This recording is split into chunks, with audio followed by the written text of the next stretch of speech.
Today I'd like to share with you an art journal that I never really thought I would be sharing with anyone.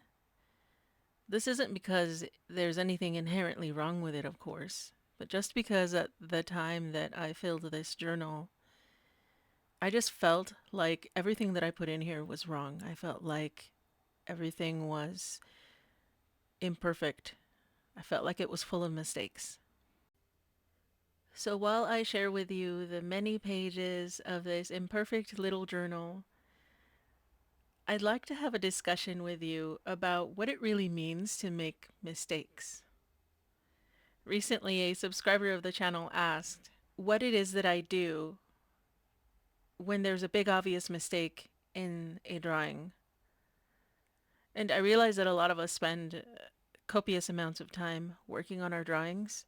For me, sometimes it can even be days or weeks. And so I can really understand the type of frustration that would accompany a big, obvious mistake. I think that first of all, before we start to address the issue of what to do about mistakes, I think that it's really important to dive a little bit deeper into what it really means to make a mistake. Like I said in this journal, I felt like I'd messed up a lot. I felt like everything that I drew in here, everything that I created was just wrong. I felt like I never quite hit the mark, like I never really did the right thing.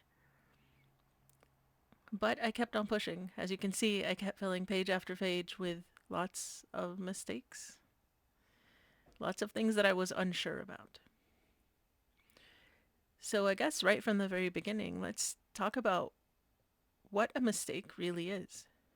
The most obvious way to define a mistake is to simply think that there is something wrong in the drawing.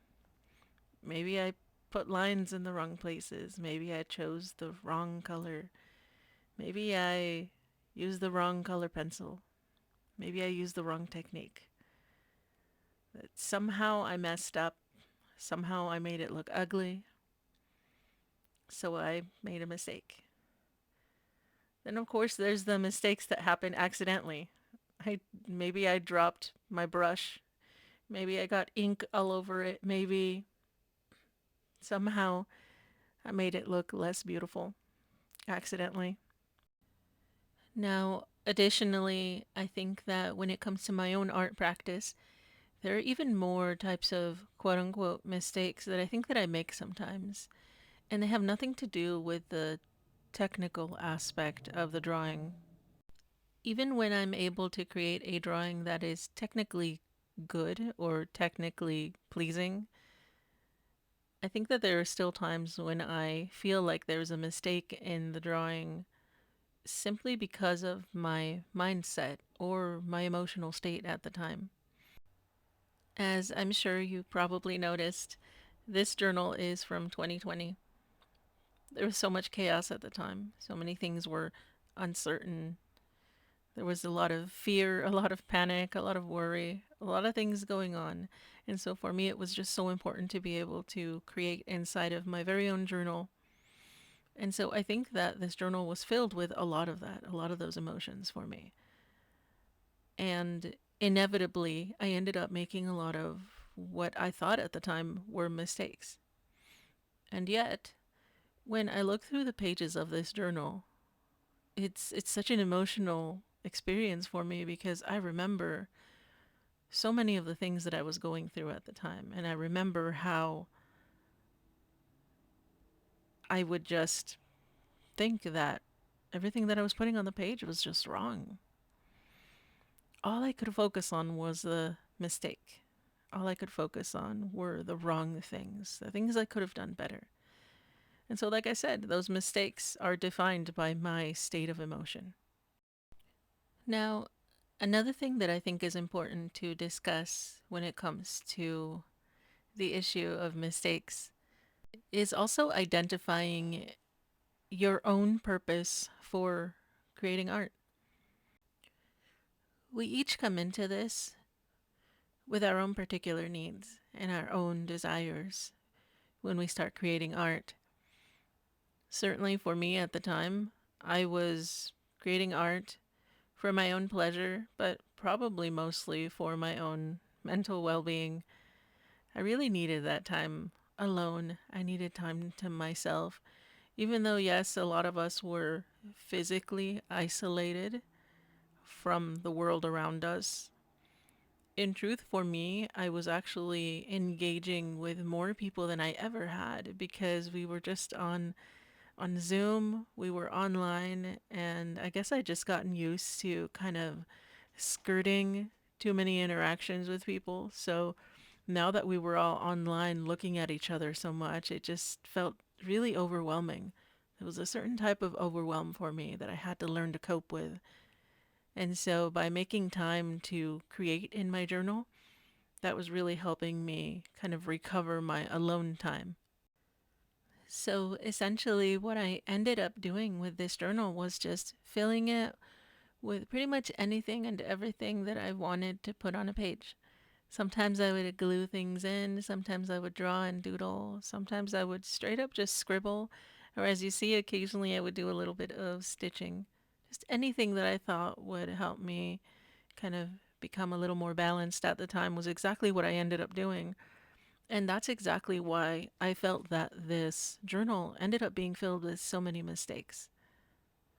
Technical mistakes, but definitely not mistakes of the emotional type for me. So, as you're considering your purpose in art making, I suppose that you probably already know what your reasons are for creating art. Are you doing it for your own mental well being, like I am? Or are you doing it in order to gain more expertise in a particular subject? Are you trying to get better at shading? Or are you even trying to become a professional artist? So you could have all sorts of different reasons to create. And it's all going to matter when it comes down to the question of what to do about your mistakes. And so I guess it's about time that we finally talk about what it is that I do about my mistakes. And I feel like, considering the outlook and the perspective that I've given you on this, you're probably going to expect me to say certain things. So let's address those. Because of the mostly positive outlook that I have on art making, you're likely thinking that I'm going to tell you that it's okay to make mistakes and that you should just be okay with it and just kind of keep making more stuff. And I won't deny that. I believe that that is true, but I don't think that that's all that there is to it. And it's going to surprise you how I feel about my mistakes, considering how I'm always telling everyone to be nice to themselves and to not worry about making mistakes. Because my own personal outlook on my artwork and the mistakes that I make is actually quite different from that. And of course, I'll go ahead and explain that just a little bit further just before I end up scaring you. So, of course, the type of artist that I've always been, the type of creative, is the kind who expects perfection. And of course, that's completely unattainable. There is no such thing as perfection. Mostly because art is just so incredibly subjective. There's no way to achieve perfection. What is perfection? In the same way that we were also trying to decide what is a mistake. It's hard to define. And it comes down to each and every one of us to define what a mistake is and what perfection looks like. So when I'm creating and I make something that I think doesn't look right, if I make something that I think could have been better, what I actually do is I set it aside. Even if the mistake was something that I had no part in, maybe I accidentally dumped a bunch of ink on the drawing, whatever the case was. If there is something wrong with a drawing, I set it aside and I walk away. That's the very first thing that I do. Because I know that my mindset is going to affect my view of it so much. So if at the moment I'm frustrated, if I'm upset, if there's just something there that I just really don't like, of course I'm going to be upset. Hours of work down the drain, right? So when that happens, I walk away. I give myself time and space to just walk it off because I don't want to be frustrated. I don't want to be upset, and I don't want to have that kind of relationship with my own artwork. So I walk away, I leave the page alone, and so what you might see occasionally in the pages of this journal are drawings that look incomplete or unfinished. You might see some scribbles that could have I could have worked on more. You might see some pages that you can tell they're just not done. Well, that's because I walked away. That's the very first thing that I do. It's okay to walk away. I know that there are a lot of people who think that unfinished drawings are a sign of weakness as an artist, that for some reason you should always finish every drawing, but I'm going to tell you the opposite. You don't have to finish it. You can just walk away. In fact, you can just go right ahead and crumple up that piece of paper and throw it in the trash. Rather than force yourself to finish something that you're unhappy with, I think it's so much more important to be able to let go of something, to be able to look at it and feel that gratitude for the time and the happiness that that drawing gave you, and to be able to say, you did not work, and I'm okay with that, and then just walk away from it. If you want to hold on to it inside of a folder or inside of a journal like this, that's fine. You can hold on to your mistakes. But honestly, what I do most of the time, I actually just throw things away. People have asked me all the time, I think, over the years. They'll say, what do you do with all your drawings? What do you do with this one? Do you put it in the book? Do you put it away? Do you frame it? I really don't. Even drawings that other people think are kind of nice, I just throw them in the trash. It's a bit of a Darwinian approach. It really is. But my perspective and my outlook on art making is a little different.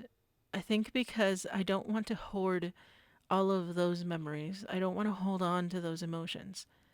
Quite often when I'm creating, I feel this terrible need to just kind of get my emotions out. And rather than have a memory of that, I think I just feel happier just kind of tearing it up and throwing it in the trash. So, in the end, my personal response to the question of what should we do with our mistakes is to throw it away. I know that there are probably many ways that you could rescue a drawing or save it or fix it somehow, but I would like to encourage you to learn to let go. Whatever it was that happened that made you unhappy with it, learn from it. Observe it, take a look at it, ask yourself, what is it exactly? Why do I not like this? Really think about it. Whether you're doing this for your own personal edification, for your own mental well being, or if you're doing this to actually get better at a process or at a certain art style, in the end, I think you're going to gain a whole lot more from the process of throwing things away. For me, in this art journal, I didn't think about any of that. I didn't worry about whether I was going to keep it or throw it away. But the truth is that I did always keep a lot of scratch paper on the side where I could just scribble out some ideas. And those pieces of paper all ended up in the trash. And it was only the final concept that actually ended up in the art journal. So, yes, if you have a mistake, if you made a mistake, whatever it is that you consider to be a mistake, that's up to you. Let it go. It's not necessary to hold on to everything. For the longest time, I never actually had that much space to hold on to things. Only recently can I really hold on to certain art journals. And so, whenever any of you see the kind of things that I create in my journals, those are actually the results of lots and lots of practice. I take scratch paper, I take throwaway little pieces of paper, and I try things out there. I test pens, I scribble with them, I make little doodles, I try things out. And that way I can just let them go. I can send them away. And then in the journal, I can actually start putting things in there that I think I'm going to like. And maybe they won't be exactly what I wanted them to be. Maybe they'll be a little different. But at least they're closer to the idea, that they're closer to the thing that I wanted. And I can keep that. I can be okay with that.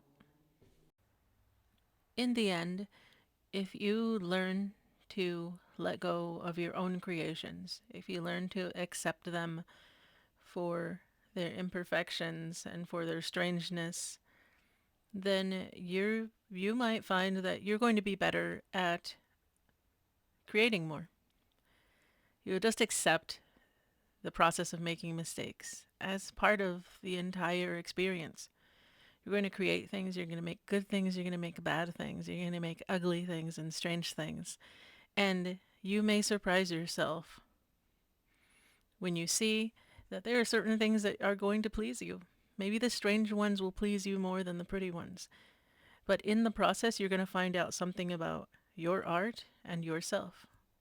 So I hope that this encourages you to create more, to make more, and to learn to let go. That's certainly what I do, and I think that it's helping me out.